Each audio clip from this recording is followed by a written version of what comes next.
toa ko moa maheni he mea whakawiki mai ki ho mo po kalama.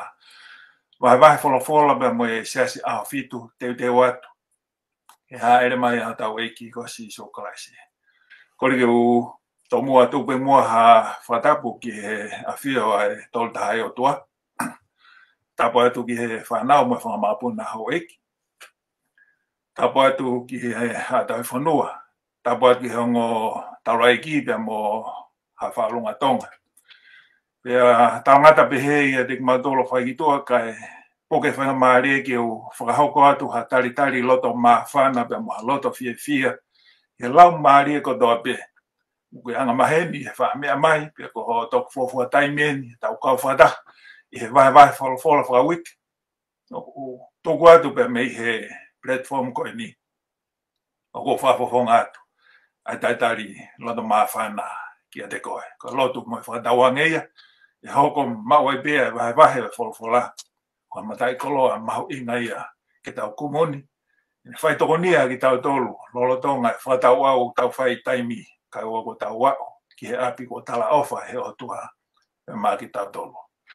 Te reipe mua ki tau kamata. Wato e whaafe ki he whaifkau tufunga lolo. Ki ne whamore ka ne tatake ki tau tolu i halotu. Ki tau lotu. O tua mafi ka mau tamai kwa he vanya e Fiona. Kau e rik nau tolu ku nau mea mai he ope. Ke heo koe mau whiohi o e whiawhini. Koa mea e te mau to e ofia ngai ke te koe. Ke mau ilo ko wawe pēr taimi. Ko sia mai e wheitu lāki e poki mai ai.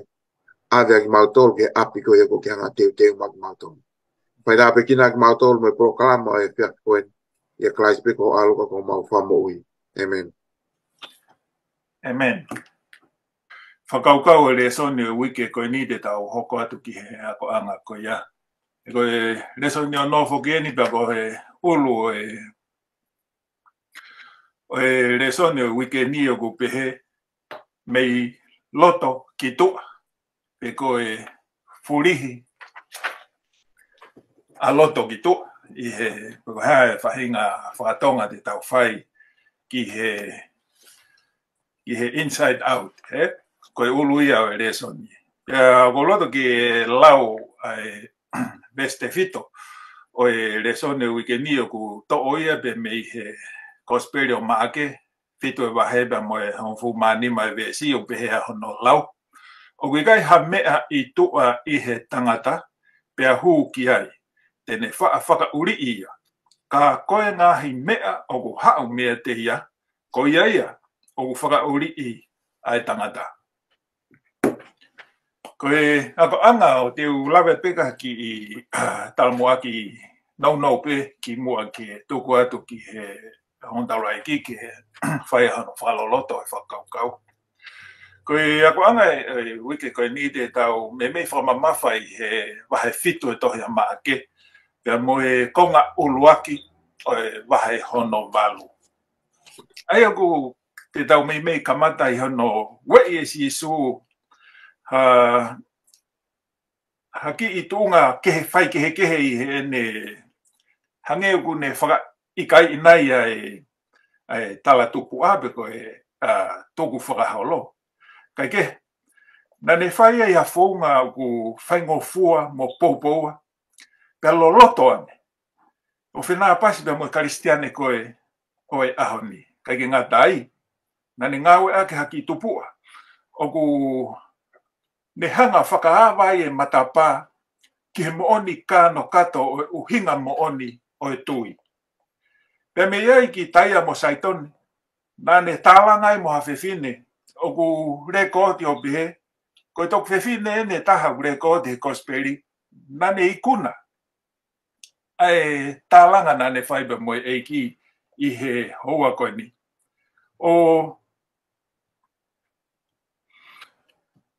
mei makatu unga i he hohoi pea mo e taupiri ene moui. O whawhaunga he ene tui i he ilo whapapau ko sisu ai tari. Ki hono palpare ma, pe ko sisu tene vete ange, ai haisia, pea mo e whaingataa, na uhi ngai ene hao kia sisu.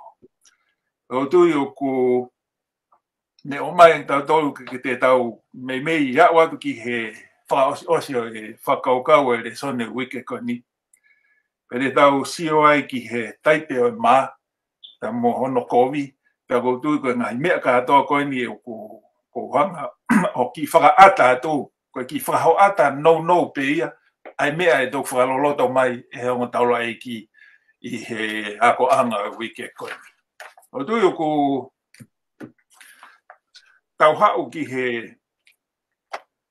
he aho Sunday, pea e whaifkau tofunga. Ka tang mua tala noa mai ange, ki he lalanga si sua e mea, ki ka tak whamanamore. Ta noa mai ange ki he talanga si sua mo e kau whare si whelawe i pea mo e tuku whakaholo, pea mo e ngahi re soni, au tau wako pea mea. Malo bito e tonga e whenga mari. Nau teo ku katoa e ni rekoti e tohi kua make wahe pitu we sulaki ke tātolu. Pea koe miki taho whatonga i nei. Mui holo pe kau whale si heni a si su ka mene kau ako ngā whakasio sio haki mea ke nau hanga o whakaanga i pete nau whakawhihala ki ia ai ako pea moe malanga ko ia na hanga i si su o whakahoko. Pea koe tahai ne ngahi mea koe na nana hanga whakawhihu ia si su ko hi nana hauka si su ta ko hamea ku kai mai pe kai ai kawa ko nga i kai te nau whano. Koe tahai ngahi ulunganga tuku whakaholo ia ka kai siu ko paupe ke nau whano. Ki mua ke nau kai. Ka kunehanga whakafoki ki nau tolu ki he whakawa motu a ke toika Levitiko. Ko i koe o nei umahu inga au pito koe kono whakamaa koe ni ki nau tolu po whemau ke nau whano mo ngahi. Koe ngahi ngā uengi na nau whai ke whakakakato hono whakahauhaua ia ki nau tolu. Koe taipe hono whakahauhaua i ki nau tolu. Koe kakai nau tolu eiki. Koe ke whanau ki nau tolu e o tua.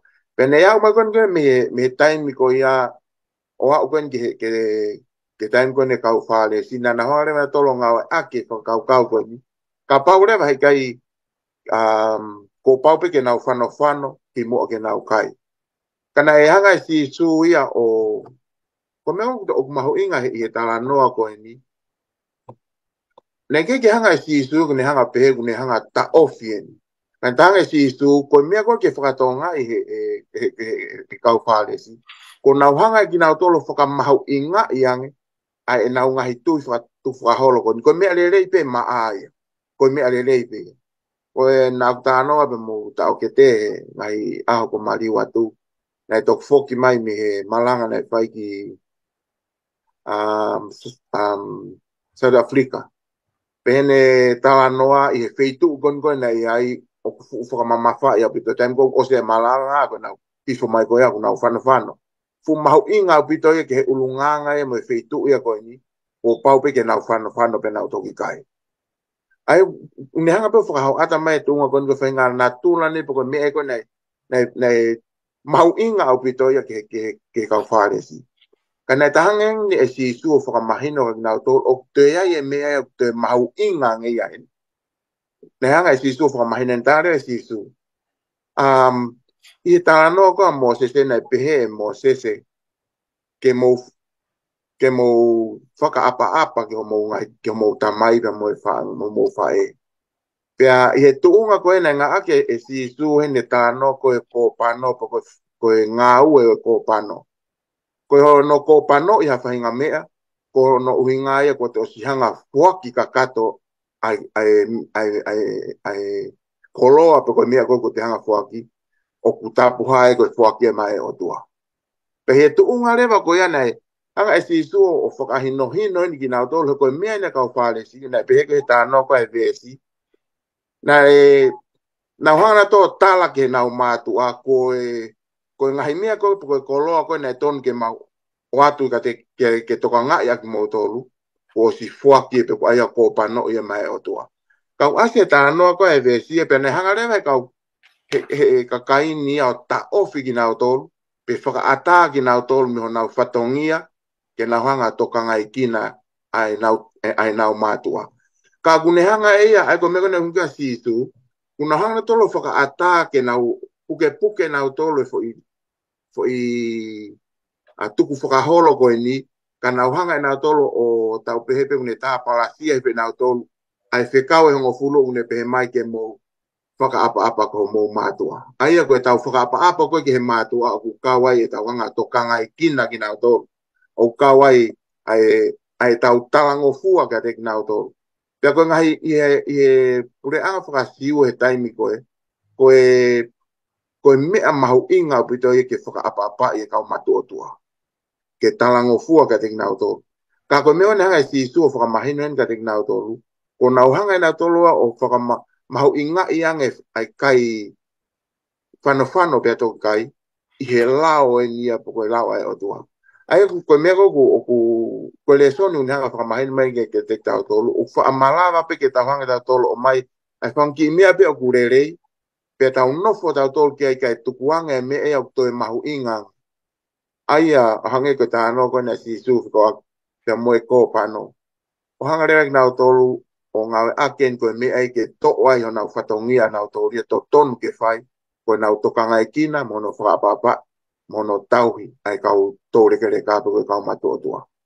Loko tui koe tūnga ne hanga i si so whenge whakahino ka te nau tōru ai tūnga koe ni. Loko tui koe ki mea peko whe hanga rāwe atu ke e ta wha koe ni malo. Malo whakau e whamama. I whakau koe kani. Ka tak mono au whakata anoa mai. Koe hai mea whakatu tā maki ai e tauhi. Ke ngai tuku whakaholo. Pea kui ai nai hangahi te whito i mo oni. O totonu ke tau sivi i aki e tau ngai tuku whakaholo. Ke whakapapau i o kui kai ke tau tō mamao. Me he whono asi haua. Malo pito e ta, malo he kau kini mai tau akore so ni pe tau whawhitai peke ki pe kou kore peke u ngau e toa ke tala whakatapu ko mua ki a whaki. Ka tā mō ke u kau atu ke tānaki, o ngahi whakakau koe ki he re soni o whakotu ke tala noi. O ko mahu inga ia he wahe nei whai he whekau e re tā, koe uhi kone whakapapau i he tuunga o si su o ku whakamahu i ngā iange e si su ai whono.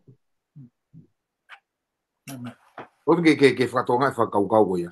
He koe whihuko mai koe hā he whakatu tā maki. Ai tau whakamamafa he urunganga whakawhonua pe koe tuk whakaholo. Pea mohanga hi reson ke tau ako me.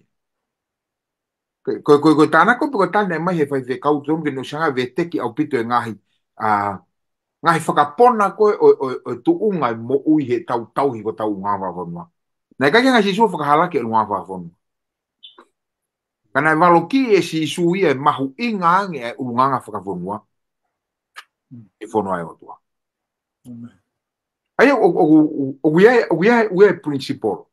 Koe naku manatui maa koe ngai tau koe nau kau ngā ue he potu ngau e talavou koe anu usila North New Zealand Conference. Pa nama whakalere mo tare kita kau taravou e whaki semina. Poko taha semina nama whakalere i apiako i Okalani. He kau taki koe o e kau taravou. Koe tala noa ai Cross Culture Ministry. Pea mohono mo fe paki ko tau ngai unganga whawhonua mo fe mau ke tau ilo unganga whawhonua. Nak fotua whakaukau ni, whakakau nei beheni. Ka paurewa o ku fe paki urunganga whakawhonua ia pe mo principolo pe koe whekau, koe principolo ia, pe koe whekau ai o tua, o kukeke tongi ke mo ulalo ke unganga whawhonua. O kutotongi ke mo ulalo ko ke whonua ai o tua. O kia tala noa maari au pito he whokawa motua. Tala noa koe whokawa motua i he tohi koa isikeri, vahe ua nima, vahe ua ono, vahe ua fitu, vahe ua valu. O tala noa ai palo fita ke he whekau e o tua foha o e tangata kikite. Kikite e mea e hoko ki isileri, koe uhi ngaini. Koe mahu inga e ka te ki nau tolu, ai ngahi mea o ku tuku whakaholo koe he whanonga.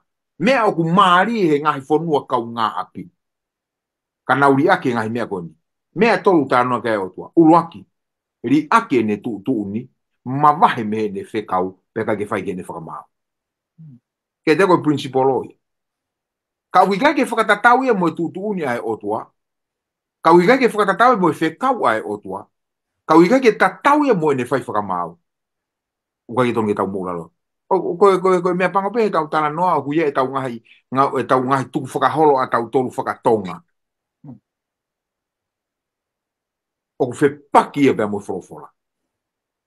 Koe whirire, koe mea leo o pore a ki tau tolu. Koe hae mea te tau mōra loa kia.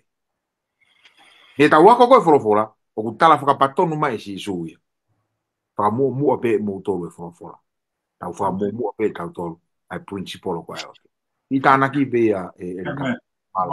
Malo ngon tau rai ke mama apito tu tau hoko toi peki he harmonite koe nima maa pe koe loto maa. E whakau to funga. Tano mangi ki he whakakaukau o kui kai ki o kui kai koe mea o kui tua he tangata o ne whakauri i a tangata. Ka koe mea ku hau me he loto. Ngari whe paki nei e ni bea moe tuu a he si i mea kai tapu. Malo vita e tonga.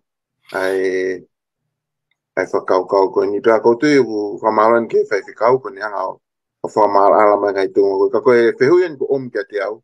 O ku mahu inga taha whātoa ngai ko hi e lava o ku whaamalawa peo o to'o he en ihi toko lahi koe i excuse ni ki he mau koe ni koe o talanoa koe ni tānoa ki a leviti ko whakakto me ngahi mea kai o ku maa me ngahi mea kai o tae maa. Kau tānoa si su ia hen o mahu inga ni he ku asi he wahe fitu he stafa ke tahi ratu pe mo ke ulaki lawa te ngahi vesi ke lape ke mahu inga maari ke ni iko whanongo mai. Ai o pehe, pea ihe e ne ui mai a kakai ko toa pe, na ne pehe kia te knau tolu whanongo ko toa pe kia te au, pea ilo. O i kai a mea i tu ai he tangata, pea hū ki ai tene whaafaka uri ia. Ka koe ngahi mea o ku hau mea te ia. Ko ia o ku ne whaka uri ia tangata. Ko tangata o te ringa ke ongo ia.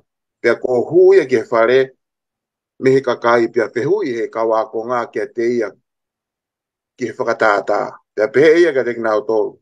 He pehe o mouta ilo foki. O ki kai te mou ilo, koe mea ko toa pe me i tua, o ku alu ki he tangata, o ku i kai whakauri i ia. Koe uhi, o ku i kai ke alu ia ki honoloto, ka ki he kete, o ku whama ai mea kai ko toa pe, kai foki, kai toki alu ki tua, ai mea tae aonga. Ai ko me ko ku whatonga ini ko me na ulanga ke ane nai ko ngo me ke he ni e ua ino ta no mai ki ai. Ko akpa me kai ko tapu hanga me na ta no ki ai. Ko ngahi la one pe ko tu ina fa ia he ko ia ko vinani te ko pe ko foka ko Abraham pe mo fa na ua Israeli. Pe he ko tai pe ni pe ko whaka ilonga o nau kau ke fuakawa koe ni koe ka kai whiri ki nau tolu e o tua. I nau tango fua koe ia o whamaa ki nau tolu.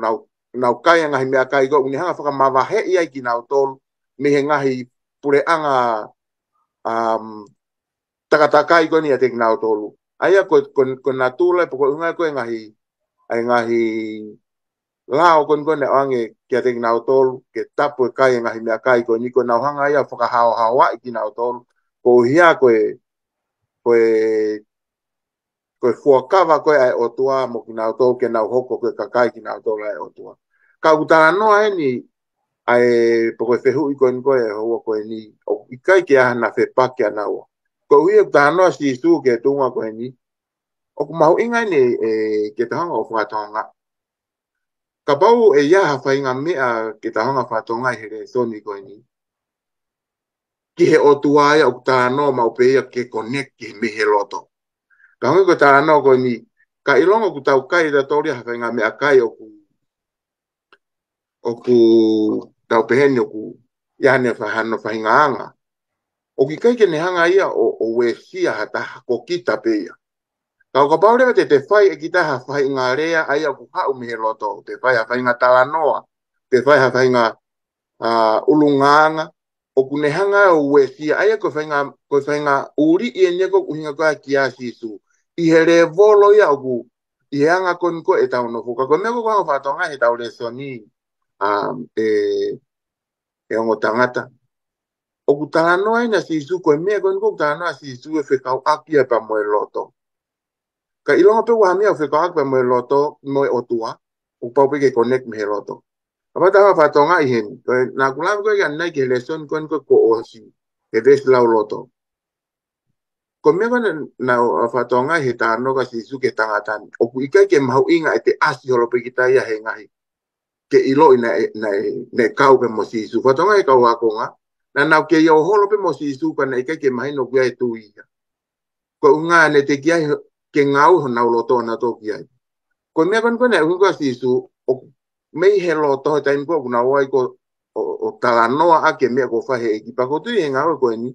Koe mea pe e taha o kupeinga mai eki ke ne mau ai loto koe tangata ke tukulolo e loto e tangata. Koe mea pe e taha o peke malava ke ala mai kia e mafi moi mafi o tua koe loto koe tangata. Pako tui e ngai mea koe ni o kano le vai a si suhan ke whakamahu inga i heni. Koe mea kon ko ku uri he tāno kia e vesi heni. Tupe mo ke. Koe ngahi mea ko ni hanga whaka uri i koe e tangata ia. Koe ngahi whakaukau ko hau me he loto koe tangata. Ai au ki kai koe mea kon ko ku tau kai o ni hanga whaka uri e tangata. Ka koe ngahi whakaukau koe ni koe ku tau hanga mau i he loto. Ai koe loto o ni hanga o kose palpare maheni. O ki kai koe mea ko ku tau kai. Ako tui e utari ke tuunga koe ni, koe ongo mea ke he nia e ua, ka kufa malawa pe ke ngau aki koe kalofanga ia ke tau mao e ngahi mea to kon koku uri. Ka koe tuunga e kon koku oku iai. O whemau mahe e kia koe loto koe tangata ko ia o whemau. Aia koe whakau hen. It's an internal purity o unga me koe e ki hen. Ko ngā kon kone, unga kai ki ai me he kua kawa motu a ia, ki he ngā whiwheo aka mo e mea kai. It's an external purification ia tau tolu ke maa ho tau sino ngai tunga koe. Ka kutala noa si istue he tunga koe ni, ko whemau ke whakamaa e loto ia me he tunga koe. He koe mea ia koe kune hanga ko o uri e tangata, ko mea koe ne uri e nofo e family. Ko mea kune hanga uri e nofo koe ai siasi mo society, ko uhia koe mea koe he loto, hau me he loto koe tangata. Kata koe ki mea peko lava o whakalawe atu ke tāre e whehui. Malo whaiwhekau, whaiwhekau pirikani. Kata ki o talanoa mea nge ki he loto e tangata, pia moe whakamamafa ka laisi ai.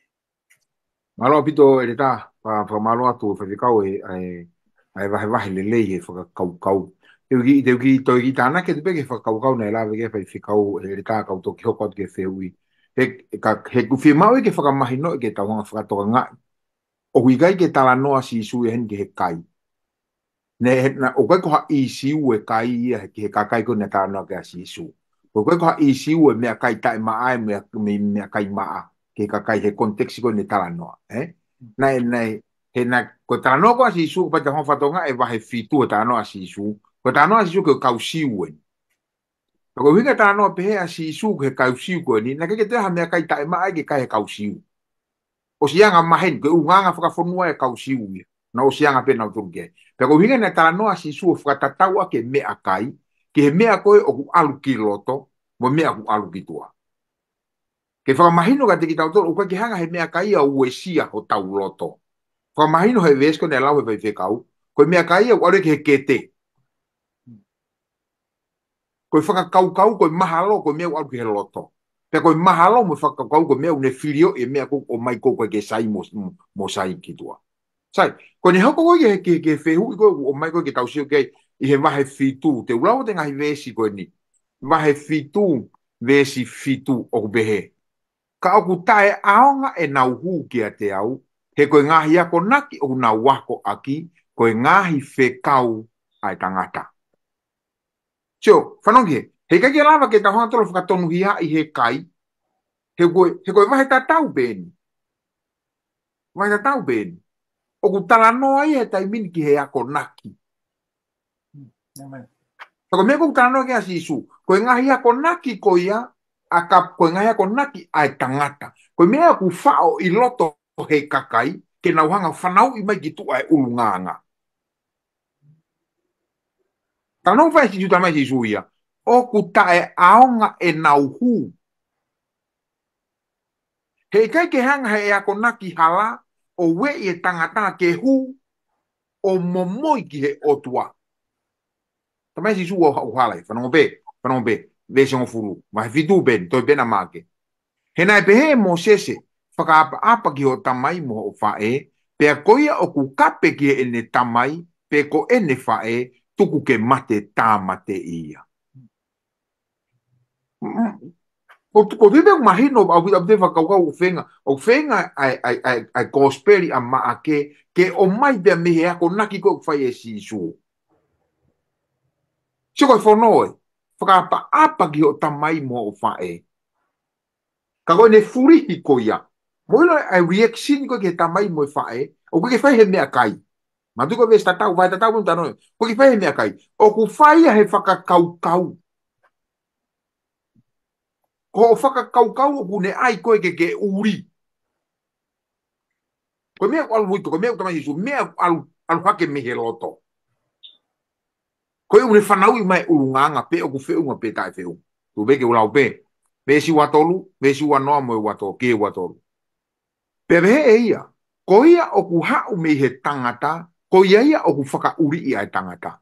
He o ku me he loto o e tangata ai mahalo kowi, mo e tono i whewhine, mo e whe awaki, mo e whakapō, mo e kaihaa, mo e manu, mo e angahala, mo e kākā, mo e anga whakarieria, mo e mata kowi, mo e rea kowi, mo e laukau, mo e ware. Ko e ngahi mea kovini kotoa pe, o ku hau mehe loto, o ku whakauri i ai tangata. I don't know how else to put this. This is not about food. O kai ko hamea ni ke whakatonu hia e mea kai, o ku te kai ko alu ki loto. O kai ko mea eku. Ko tala no ko ne asisu ko ni, o ku tala no asisu ia ki he ulunganga. Ki he whakafotunga maa, pe o kai ke maa ulunganga koe, o mai koe ke taunga. Koe uhi koe ngahi whakakaukau o hake mi loto. Tako tau tala e koe he whakakaukau ko ni. Koe whakamamafa asisu ia, o ku whakamamafa ia, i o tau urunganga. Iu te whakpe me na rawa ke nei mo inga te au. Nofo ke tu uni ai otua, whai ke ene whekau, pe ke tau hine ngai whakamau. Ko ene mea, tene we i e loto. Ke ue aluhake me iai e mea ku uri, kai aluhake me iai, ai whakafotunga ku le rei ke whakalangilangi e otua. I tāna ki pia e tā malo. Malo o Tarek, mama bito, wha mama whai. Tau hoko doi begi he aho hoko aho tusi te ia. Koe ulo e aho koe ni o ku pehe koe momo i mea kai ma e whanga kuri o whanga whatapu. E whaifkau tu funga. Tānoa mai mua, koe haere soni o tau wako me he tānoa si su whelawe i pa mo e whiwhine muri. Mo ne kore ke mo ui hono o whiwhine. Malo wito e tong. Ai ta hoka tene vest ko no wa fa ke to no au hai ta no ko ni. To hai ta no ko ni ko pe pota no ke na si su ke ma fe fine kariki ko ni. Ai ko fe fine ko ni nai. Ne hono o fe fine na e lo isino e te volo. Pena ko me ku hanga he ta no ko ni o fa ata mai ka te tau tolu. Na ha o si su ko ni na fe nga ke ke ua fu ilo e ne hao koe ni. Tu pe hanga po lawa te vesu a ua wha ke tono noa ke ne whamahina mai tātou. Au pe atuha ke ia iai o alu ke poto o taia mo saitoni. Pe ne hu ke whare o ne loto ke oua na ilo ia e ata. Kana i kai whaapuri ia. E na e ongo atu ia ki have fine, na iai ne tahine si, na iai e lau maari e uri, pe hau ia o tō mape e ono wae. Ko e kiriki ai whiwhineni, me he pure anga ko Silo Finisia. Tana ne kore ki a te ia ke ne kapusi ki tua e te volo me he ne tahine, kana e pehe si su ki a te ia. O ua ke to mua mākona e whanau. He ki kai ngāri ke tō, ai mā e whanau o ri ke whangakuri. Pea rea e ia o pehe ki a te ia. Koe moni eiki, ka aku kai e whangakuri, i he lalo keinanga anga, ai momo, e mea kai e whanau. Pena e pehe e ia ki a te ia. Koe uhi, koe reani ko ke alu, ko alu ki tua te volo i ho tahine. Koe mea mahu inga o unehanga o whaka mahino mai he tala noa koe ni.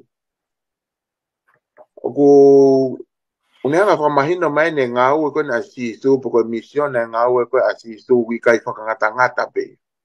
Hanga ne hanga mea ne lawe kia e whai kau. Koe ne tala noa koe ni moe ako koe na ne hanga whai, ne whai koe kau siu. Me he tuunga koe ni lo tonga he whinga si suke, whaka ngata pe ke ona i loi. Kana e ongo nātu, te mafola e ongo koe ni e ngau e ne whae si suia. O haua e whine muri koe ni pe i loko e sentaire.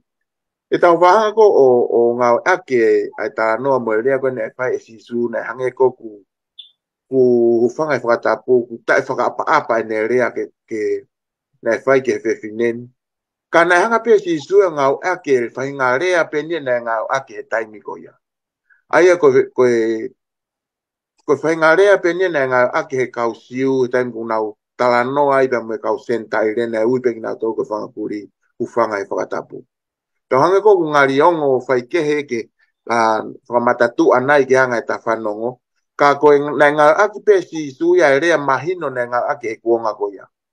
Ka tau hanga whatonga i heni ne hanga si su he tani tatau pe o a koi i he ne tā noko nei whai ke whine ai kau siu he tani tatau na nau whanongo ke whipota no ako nei whai mo whine.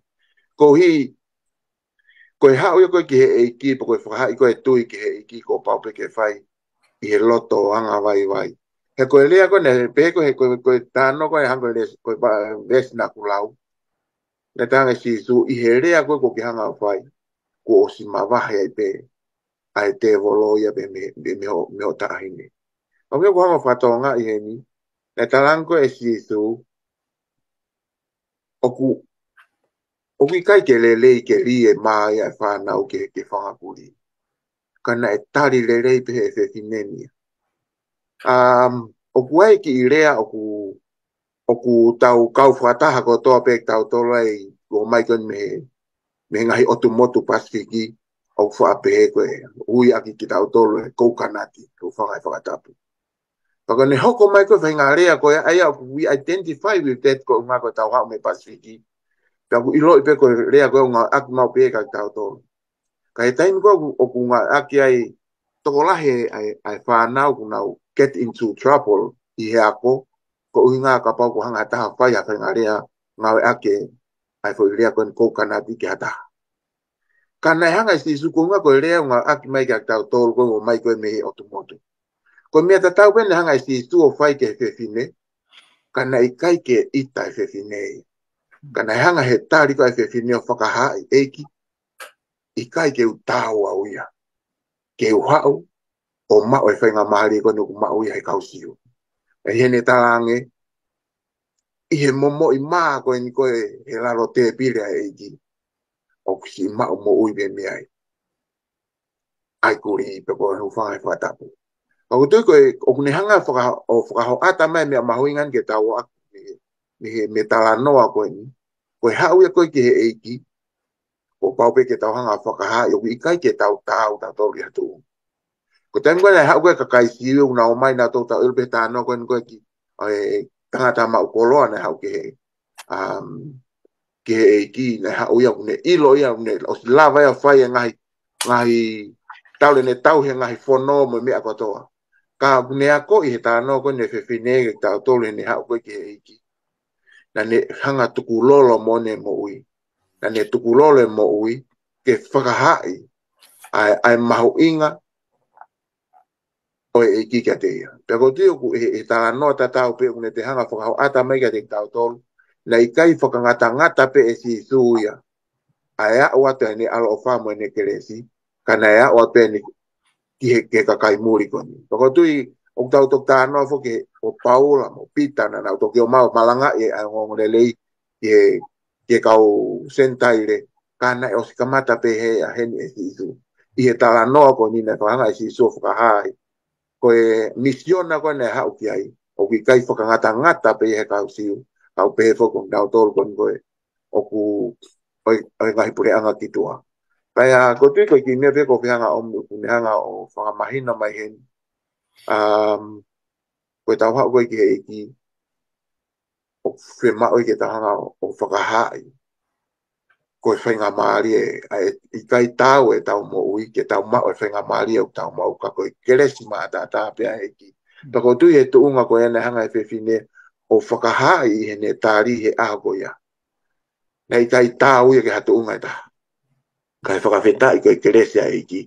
Nei mo ui a ia no whewhine aho ia. Ko ia pe malo. Malo pito whewhikau. Whakau perikani kataki ta no mai nge ki he whakatu tā make laulanu e tau tu whake atu e kōsperi. Marola he apito ai wahe e ngahi whakakaukau e ngahi aho. I sio me ta whaki koe ni ka pohe ka ki tau hanga whakamahu i ngā. Koe hu koe a mea koe laulanu oku ne hanga o whanau i mai oku ia e whakakala kalasi. Oku ia e whahinga kua nau sai, ua e whahinga o te gei ke nau sai, ua e whahinga kui nau loto, ua e whahinga kui nau tua. Pea oku hau mea e whahinga konsepi koe mea koe laulanu. Ka koe tau hako ke kōsperi, na hako tala noa kone whewhine muri. Whanonga ua ke e toia make ko whewhine muri. Ai oku classify e whewhine muri ia he nofa kausiu, oku ikai ko hasiu. Pea koe ke whiunga ia, pea moe pōpoaki koa si isu kalaisi. Koe mena ne whakangofua e fui tala noa ke hoko he kusio koe a aku. Na whakangofua e si isu ke ne ngawe a ke tala noa o e aho, ke whakamahino i he kausiu.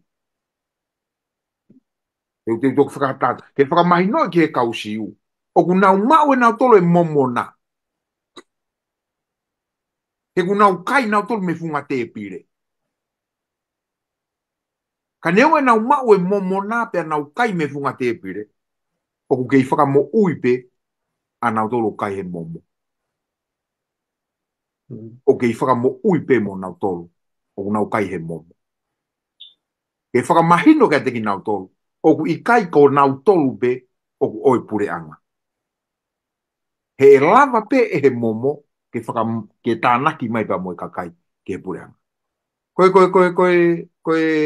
Koe whekau lahi. Matiu uawalu mestahinga. Whekau lahi. Ko ia ke alua ki mō tolu o whakalotu i ngahi pure anga kotoa pe.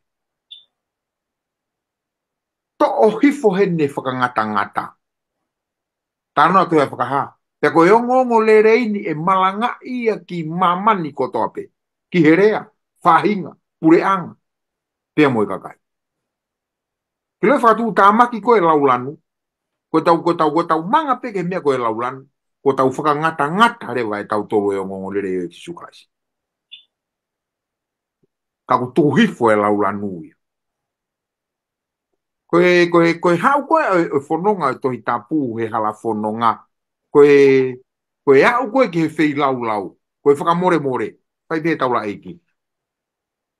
Te aru ke taula eiki. Si kono whakangata ine mea koe laulan. Te mwena peki a sisu, maha e ua pui. Hau hanga tonu. Peu ke kariki, peu ke siu, peu ke sentaire, peu ke tonga, peu ke pālangi. Koe te hau pe koe. Hau pe koe. Tako tau ngafa rewa o tau tolu koe nuk tau whakahoko ko osperi. Ke tau talakia ki hata hape. Ma tue taimu tau whakahoko e tau talanoa he wholofola. Tai mila he whai ngofua nge peke tau talanoa ko tau maheni. Tai mila he whai ngofua nge peke tau talanoa ko tau kau ngā tangata. Whai ngofua nge peke tau talanoa ko tau kau tonga. Kau kake whangata ngata pure angai au toa. O ngofua ku atai ki hata hape. Mako ki tāna ki bea. Amen. Amen. Malo mo ang tawag kay fai fa mama be ko mama pit. Tu tau hoko be mo ki he aho hoko pe ko aho pule luluen. O ko ulu be he ko tangata na whaingata ke rea. Fai whikau tu funga. Ka tangi koe haere soni o ku tau wako me he whamo uye si sua e tangata na e kai lava o rea pe mo whanongo. Malo bito e tonga. O ku hafo keni e vesko e tonga furumataha. Ki hano tolu ngo furuma ua. Ai ku pehe koe toko taha kone o mai koe nina na ikai ke lava o rea pe na ikai ke lava whanongo. Ka ku mahu inga pe ke tau sionge ke whanongo ke ankoe ke whonga kone e whae sisu. Ka ankoe mea kone lava kia e whai pe kaua ni nai. Ke whakau koe siu na e whakangata ko nau tolu pe ia. Pe i he tuunga ko ia. I he mo ui koe a kakai siu na ea upe ke ni ihi pe koe kakai siu ki nau tolu. Na ke whakangata pe na pe koe marginalize. Na pe mo ni ihi na ke malawa e ke nau kau na tope te nau lava ke tempare ko ia ko ngahi disability ko na nau mo uai. Ka kuhanga he konga ko ni pe kuni hanga whakamahino man ai o ki kai ki ha me e te ni hanga o ta ofi ki tau tolu pe whakamawai ki tau tolu me he ofa e o tua. Ai kuni hanga whakatonga mai he whikaakwa mo tangata ko na nga o mai ka sisu. Pe nau om kia te ia toko taha na e tūri pe na i kai whaarea. Pe ana nau kore kia te ia ke ne hiri whaki hono ni mā ki ai. Pena ni whakaafe ia me he kakai o ni ai hono tuhu ki hono te ringa pia a anu mo ne ala ki hono erelo. Pia. Koe ngawen koe neha, koe whunga neha koe si suko whai. Ka o kumahu inga ia o he tuunga koe ni. Lolotonga koe koe whonu koe e kakai. Kia te au kumakehe ai hanga si suko whakamo ui e tangata koe ni. O kutawa maina ni hanga ia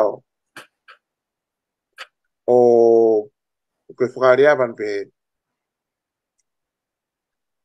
ne hanga si so o mia me kakai na ne hanga pene ne hanga afe ya te ai tangata ko ni pe ka ki feitu o private ai ne ke hanga si so ya fai hono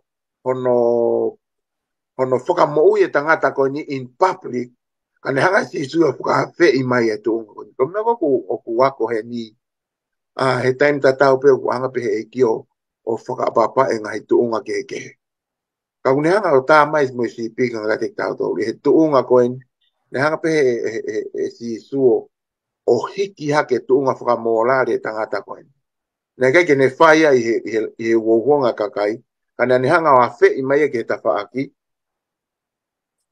o ne ai hono tuhu ki hono te ringa pene a anu pe ne ala ki hono e relo ka koe whainga ngā ua koe ne whai e si su ko ia o kune whakaha mai ai whi mawe si su ke ai ha whainga whetu utaki wā ofi la intimate relationship pia mo tangata ko ni pa ko tu ko fo nga ia e taha une hanga o ke te au ko ako me pango ne si su fa mo u e tangata ko ni o ku mahu inga ia ka te tau tolu a ho tau ngahi wā ko ni mo na tolu whainga ta ia nei ki mea u ke ulu ka na u fa ha u pe ka te he taime ni ka taime ni u tau fa lava o ahi ke ka mahaki tau fa lava pa he fia ko tau lava atu ke to taham a whainga ta ia ko ni u tau hanga o ai ngai ta o tau hanga Fe mau ke ilo. Ka he taimi ta ko fa no fa o sia he taimi ko ia. Mo ni pe o ku hangari sai ke asma ya fe kau ba mo to ta ha ko ni. Ka he taimi ta tau hange ke te au ya o ku hifu ai to ta ha ki ko ni. Ka ke te au e ku ako ko ni na ha u ka ke te au. Na hanga si su ia na ke hanga si su ia o expose to ta ha ko ni e ha nga tunga. Kana hanga si su ia wa pe i mai ai to ta ha ki ko ni. Ke ta fa ki o ne fai nga au wa au fi ke tangata ko ni hene fetu tak wa au fi ne ala ko ni ki ono teringa ni ala ki ono ele lo hu fanga e whakatapu o whakamo ui ai tō taha kon kai ke ko ki mea pe ko whianga o tō mai ko wako me ai ai ta e whakata ngata ai ngau e koe ai eiki kia ki nau tō rui au ki he society o tau pehe koe ki hawhainga maari e ki nau tō kai taim ta tau koe ngau e koe nai whahe eiki kia te ki nau tō nani hanga malu i ki nau tō ai whainga tuunga koe molu malu e ka kai koe ni he taim ta tau nani hanga whakamo ui koe ki mea pe ko while lave me tala no ko ni malo. Malo Fefkau perkani. Ko hana e uhenga na mapu hoia ya klaisi. Pe ko haere so no totong ta wako ai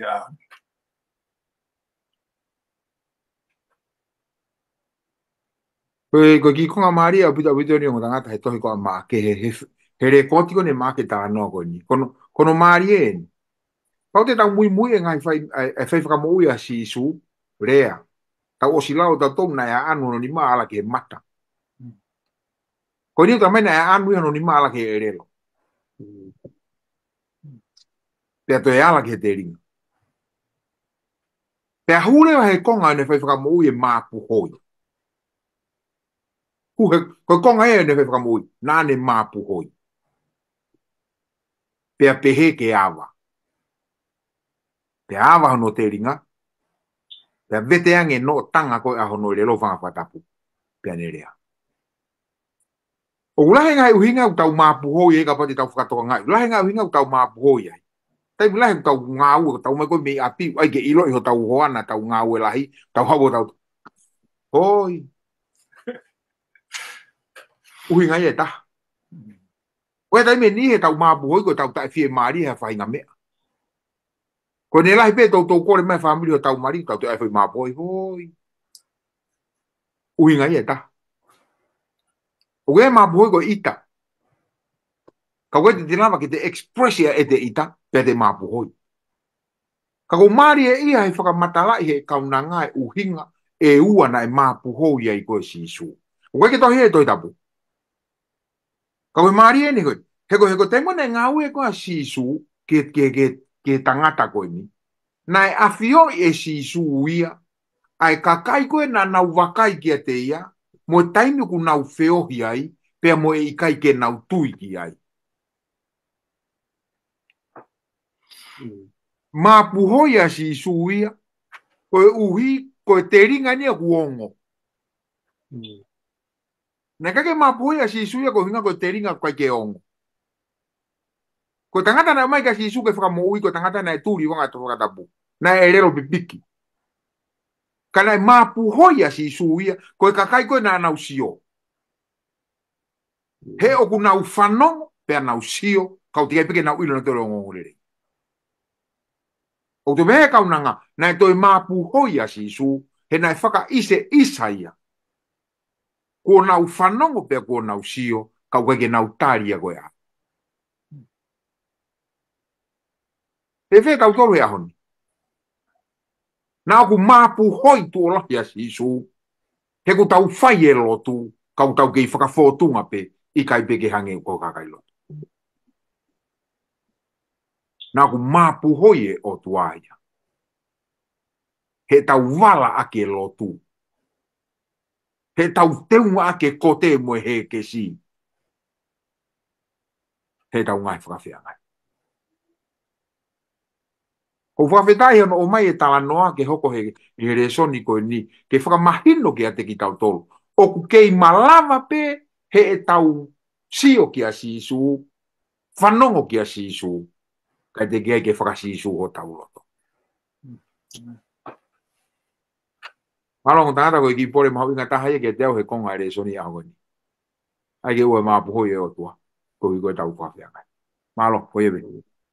Malo mo, malo bito motorek, fa mafana bito vai mo tana ki. Tu tau au mai ki he a whaka osio e ako anga koen. Pea koe ulu e koe aho tōpule lulu, pe koe tau a whaosi. Tokanga ki he ngai mā o komi. E whakau tufunga. Tano mai ange ke re soni o tau wako me he mahi a si su i a whanau o isleri. Malo vito.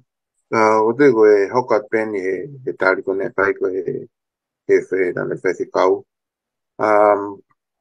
Koe mea pango ia i he tuunga koe ni. He mea kone loto mamahi a si su. Hiri ange ko ia kotoa e nau kai he mana, nau sio he whamo ui mahaki na ni hanga whai. Kana na o mai pe o kei kumi ha whaka ilonga me he langi. Ko nau kai vesi, nau kumi ha whaka ilonga me he langi. Kai tāno koe, whiwako mo whehu i koe ni, wai me vesi tātā ke taha whaka ko. Mahoi ngā ia ni taim koe nai. Ena nau hao koni ai kawa ko ngā, pe alu e tek nau tolo to heka waka, mo alu he kau vai e taha. Pe ko ngalo he kawa ko ngā ke ave ha mā. Pe koe fui mā pe taha na he waka mo ki nau tolo. Ka ku hoko tai lawa e ve si ai. Ko me ko ku maho inga he ni. Ne hapu ke kawa ko ngā na hanga whatonga. Ne ki na hanga toria o whatonga. Ko mea maho inga e ko si suwe. Ka ku hoko tai ve si ve a ta wha mo mai taha ni ma ku whakana i nai mai ai o pe. Kana ne nai ka tek nau tolo pe tokanga pe wakai te ria e mea whakatupu. Ai kau whare si pe mo e mea whakatupu a herota. Ai a koe tānoi nei whai koe si sūka ki nau tolu. Ko ngana nau kei nofu he tuunga koni ka home nei lawe ki ai whai ke kau. Koe ngahi tō o ngā mo uien koe nei mo uai ai kau whare si ko ngā koe nau o mai ngahi whakau koe e tangata mo ngahi toka te rine e tangata. Ai koe mea koe nei hunga koe ai loto mamahi koni koe e iki. Ko hinga na nau kei nofu he ngahi mea ko ia. Ka kotu i mahina he ako kon kone tawanga whai. Mo e whenga ko a si su ke whakatoka ngai. Ko i ai ni koe mai. Na nau nofu nau tauria toi a whakaukau ke maa kon ko kukai pepe a te toi whee kai ia. Ka ko si su tonu e. Anga pe ko me kone lam ki ai tanai whai whee kau. Ko si su tonu e ni ne whai e mana mo e mea kotoa pe. Kana nau ki o mai pe ko kumi ha whaka ilonga me ilangi. Ka koe tānoan koe ke kawa ko ngā. Na nau loto mamahi e kawa ko ngā hen ko ngā na e ngalo ke na o mai maa. Ka kike na hanga whatonga ko sisu koe mai e mo ui. Ka koe unga tāno koe sisu o mahu inga hen ke na hanga whatonga. Ai maa kovi koe ngā unga tāno ke koe maa kovi koe ni. Koe ngā koe ulunganga koe me whainga toka terine. Tonga mo ui hala koe ne mau he kau whare si. I he tuunga koe ko na hanga whaka mo mua ngahi. Ulu ngahi toka te rine e tangata i he whono koe po koe whekawa e o tua. Pakutui koe ako peka te tau tolu hange koe mea koe ne lawe ki ai e whekau i kai ke mahu inga ke oua na maa fulo e o tua pe maa puhoi ai o tua ko uia ko i kai ke tau maa usia ngai tuunga koe ke tau tari ai maa e mo ui ko kalaisi pe. Pakutui koe ki mea pe ko nga wahe tunga koe ni malo. Malo pita whakau. Koe e whakua pirikan. Kata ka tāno me ange ki re so ni o tau wako mi ngahi mana whelawe i pa moe mā.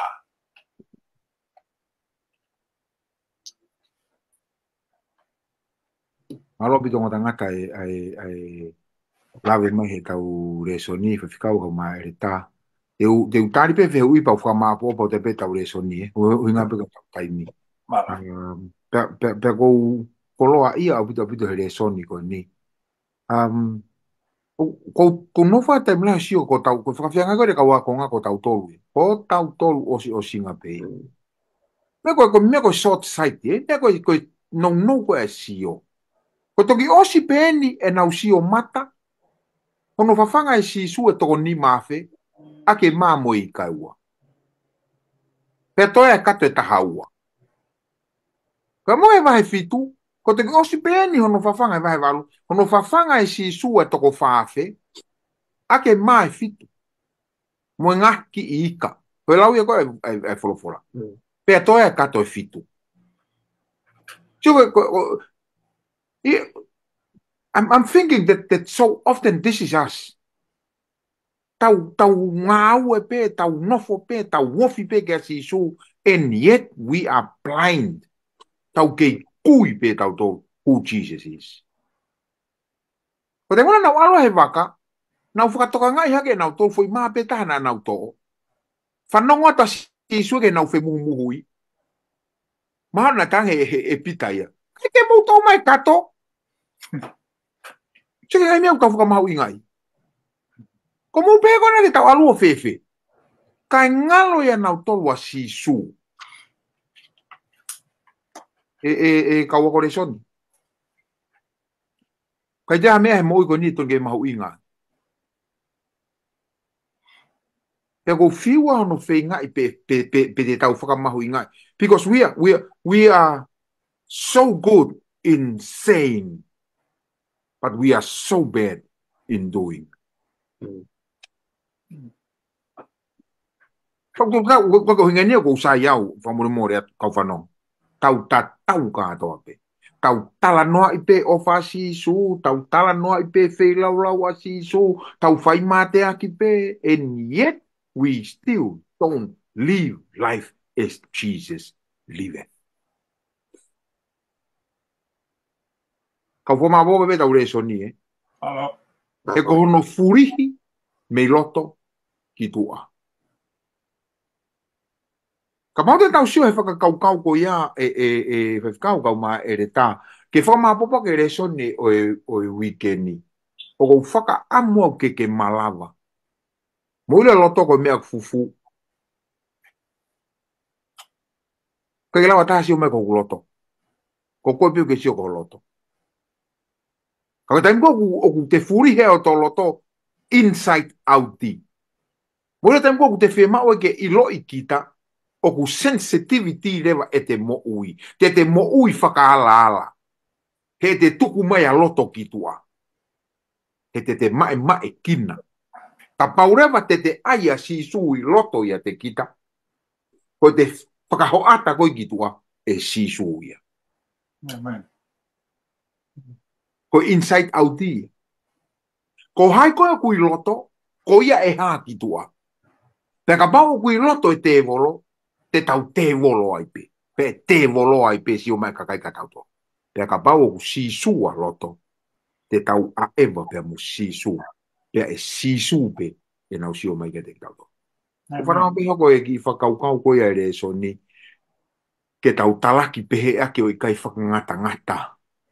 Ai tau whakaawa e mata pā ke pure anga o e langi. Ko hiko e tau malanga o whakaho ata ia e tau toa mo. Ke tau loto.